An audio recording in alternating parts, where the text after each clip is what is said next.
Orang-orang yang menegakkan salat, aqimis salata li dzikri, dirikanlah salat. Cara salatnya gimana? Tunjukkan saya satu ayat dalam Al-Quran. Angkatlah takbiratul ihram, baca fi iftitah, baca Fatihah, baca ayat. Itu tidak ada dalam Quran. Lalu teknisnya bagaimana? Hadis. Kenapa Ustaz tidak jelaskan? Saya menjelaskan secara umum bahwa semua perbuatan kita ini berdasarkan hadis. Karena kalau tidak ada tuntunan hadisnya, gimana kita mau bisa beramal? Wa atuz zakah, bayarlah zakat. Wa atuz zakah, bayarlah zakat.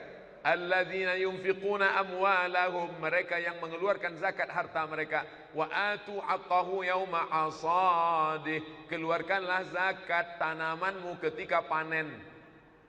Apa ada dalam Al-Quran? Kalau ontamu 5 ekor, zakatnya 1 ekor kambing. Kalau kambingmu 40 ekor, zakatnya 1 ekor kambing. Kalau gandummu 630 kilogram, maka zakatnya adalah 5 wasak. 5 wasak itu zakat nisab 630 kilo kalau pakai kulit. Kalau sudah bersih maka dia 520. Pakai kulit 630. Kalau sudah bersih kupas kulit 520. Maka keluarkan zakatnya. Lihat dulu, kalau dia pakai tada hujan, cuman mengharapkan hujan 10%. Tapi kalau dia pakai irigasi, potong biaya operasional. Itu yang saya maksud hadis. Ngapain Ustaz cerita hadis secara umum? Karena amal kita tidak diterima kalau tidak pakai hadis. Apalagi contohnya, masuk ke dalam masjid. Kenapa ada orang salat sunat tahiyatul masjid? Itu hadis. Idza dakhala ahadukumul masjid, kalau kamu masuk masjid, fala yajlis, jangan duduk hatta yusalli raka'ataini, sampai salat 2 rakaat. Maka mesti diamalkan. Lalu kemudian isi hadis itu apa? 3 saja. Loh, hadis sebanyak-banyak itu. Sahih Bukhari isinya 7.275 hadis. Sahih Bukhari 7.275 hadis. Isinya apa? 3. Akidah, fikih, akhlak. Tentang Allah, tentang Nabi, tentang Rasul, tentang malaikat, tentang alam barzah, tentang kubur, tentang kiraman katibin, tentang surga, tentang neraka. Akidah. Yang kedua tentang fikih syariah, halal, haram, makruh, mubah, sunat, sunat muakkad. Yang ketiga tentang akhlak, ridho, qanaah, sabar, tawakal. Maka isi ajaran Islam itu 3. Adik-adik dimanapun belajar, dari Maroko sampai Merauke, enggak keluar daripada 3. Akidah, fikih halal haram, dengan akhlak. Kajian kita adalah tentang sabar. Masuknya kemana tuh? Akhlak. Malam ini kita mengkaji tentang bagaimana pengawasan Allah Subhanahu wa taala. Kita adalah diawasi oleh la ta'khuzuhu sinatun wala naum. Kemana masuknya? Akidah. Malam ini kita mengkaji tentang masalah apa hukumnya mengusap kepala. Menurut mazhab Hanafi, mengusap kepala mesti 1/4. Menurut mazhab Syafi'i, mengusap kepala sikit aja selesai. Menurut mazhab Hambali, mengusap kepala demikian. Mana pembahasannya? Fikih. Oleh sebab itu maka isi hadis itu apa? Tak keluar dari yang 3. Ustaz, orang banyak mengkaji hadis-hadis tapi tidak dia amalkan. Yang tidak dia amalkan mana? Misal, tiba-tiba tadi saya selesai tausiah. Kalau ada yang mau bertanya silakan bertanya. Tiba-tiba minum. Nampaknya sepele, tapi Ustaz ini tidak mengamalkan hadis. Mana dia? Idza akala ahadukum falyakul biyaminih. Kalau kamu makan, makanlah pakai tangan kanan. Wa idza syariba ahadukum falyashrab biyaminih. Kalau kamu minum, minumlah pakai tangan kanan. Fa inna syaitan, karena sesungguhnya syaitan yakulu bisimali, makan pakai tangan kiri. Wa yashrabu bisimali, minum pakai tangan kiri. Makanya minum pakai tangan kanan. Belajar hadis pendek-pendek dulu. Hadis arba'in, 4. Arba'in 40. Kenapa disebut 40? Karena dia 40 hadis yang dikumpulkan oleh Imam An-Nawawi, maka disebut dengan Arba'un An-Nawawiyah. Sudah hafal Arba'un Nawawiyah, pindah ke hadis satu lagi, Arba'un Ajluniyah, karena disusun oleh Imam Ajluni, maka disebut dengan Arba'un Ajluniyah dan Arba'un lainnya. Ini amat sangat baik.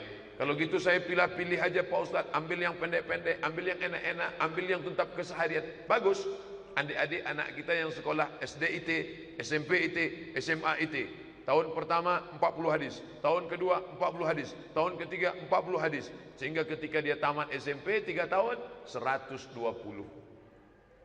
Dikeluarkan sertifikat, sudah menghafal 120. Yang ingat, berapa yang hilang? 0 yang hilang. Lalu tinggal berapa? 12. Jadilah, tapi kita amalkan. Tapi tidak semua hadis itu wajib. Semua perbuatan Nabi wajib.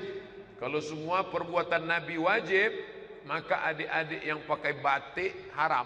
Karena lawan daripada wajib haram. Solat itu wajib. Siapa yang enggak solat? Haram. Semua perbuatan Nabi wajib. Semua yang pakai batik haram. Karena Nabi pakai baju putih. Semua yang pakai sorban wajib. Berarti yang pakai peci haram.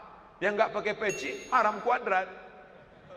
Oleh sebab itu ulama dengan ilmu usul fikih dia bagi, ada perbuatan Nabi itu yang wajib, tapi ada yang sunat, ada yang sunat muakkad, bahkan ada yang haram.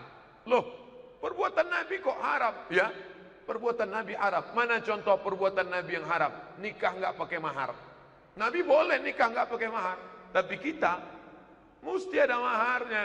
Rukun nikah itu, kalau nggak ada mahar, malah disebutkan, aku terima nikahnya dengan mahar seperangkat alat sholat dan kitab suci Al-Quran, gak pernah dibuka sampai mati. Itu naik. Tidak semua perbuatan Nabi wajib. Perbuatan Nabi ada yang wajib. Ketika anak saya lahir, lalu saya potong kambing. Yang motong bukan saya, orang lain. Saya orangnya lembut, membunuh hanya nyamuk aja saya mikir, apalagi motong kambing. Lalu dipotong mereka. Ini akikah anak Ustadz Somad. Nabi mengakikahkan cucunya, Sayyidina Al-Hasan, Sayyidina Al-Husain, anak Sayyidina Ali, anak Fatimah. Maka Nabi mengakikahkan. Apakah akikah itu wajib? Enggak. Akikah sunat muakkad. Jadi perbuatan Nabi itu pun ada klasifikasinya. Jangan dipukul rata. Semua perbuatan Nabi wajib. Kalau semua perbuatan Nabi wajib, berarti semua ucapan Nabi wajib. Berarti Abdul Somad kalau meninggal, makamnya mesti di kamar tempat dia meninggal. Karena Nabi waktu meninggal, jenazahnya enggak dibawa keluar. Adik-adik yang pergi umrah, ziarah di depan makam Nabi, lalu guide-nya nunjuk, Bapak Ibu jamaah umrah sekalian, ini adalah makam Nabi, yang juga adalah kamar Sayyidatuna Aisyah. Loh, makam Nabi kok kamar Aisyah? Karena ketika Nabi meninggal, jenazahnya tidak dibawa keluar, langsung dimakamkan di tempat di bawah kasur digali. Itu kamar Aisyah. Siapa yang ngomong begitu? Abu Bakar Siddiq. Ketika orang Muhajirin mau membawa jenazah Nabi, mau dimakamkan di Makkah, orang Ansor maunya jenazah Nabi dimakamkan di Madinah. Lalu apa kata Nabi? Nahnu ma'asyirul anbiya. Kata Abu Bakar, saya pernah dengar, telinga saya pernah dengar Nabi ngomong. Apa kata Nabi? Nahnu ma'asyirul anbiya. Kami para nabi, nudfanu min haitsu namutu. Di mana kami meninggal, disitulah kami dimakamkan. Kalau sempat perbuatan itu jadi wajib, lalu saya sampaikan ke istri saya, nanti kalau aku meninggal, di mana aku meninggal, makamkan aku di situ. Pas tinggal sedang ceramah, apa mau dimakamkan di sini? Maka perbuatan Nabi itu tidak semuanya wajib. Jadi jangan kita langsung tuduh, oh Ustadz ini sudah meninggalkan sunnah, ini orangnya ingkar sunnah. Tidak, mungkin beberapa saya tinggalkan. Buktinya mana? Saya nggak pakai jubah, tapi bukan berarti saya ingkar sunnah. Saya nggak pakai sorban, tapi bukan berarti saya ingkar sunnah. Karena ada perbuatan Nabi itu yang wajib, ada perbuatan itu yang sunat, ada perbuatan itu yang sunat muakkad. Semua perbuatan Nabi wajib. Berarti semuanya harus pakai cincin di kelingking. Karena Nabi pakai cincin di kelingking. Coba tengok Habib Rizik pakai cincin, Habib Umar bin Hafiz pakai cincin, Habib Ali As-Saqaf, Ali Al-Jufri pakai cincin. Tidak semua perbuatan Nabi itu wajib. Nah, ini tentang masalah perbuatan Nabi yang terkandung dalam hadis. Tapi perbuatan Nabi yang sifatnya baik, yang sifatnya anjuran, walaupun tak wajib, baik kita laksanakan. Alaikum bisunnati, ikutilah sunnahku, wa sunnatil khulafa'ir rasyidin, dan sunnah khulafa'ir rasyidin min ba'di, setelah aku meninggal. Addu 'alaiha bin nawajiz, gigit pakai gigi geraham.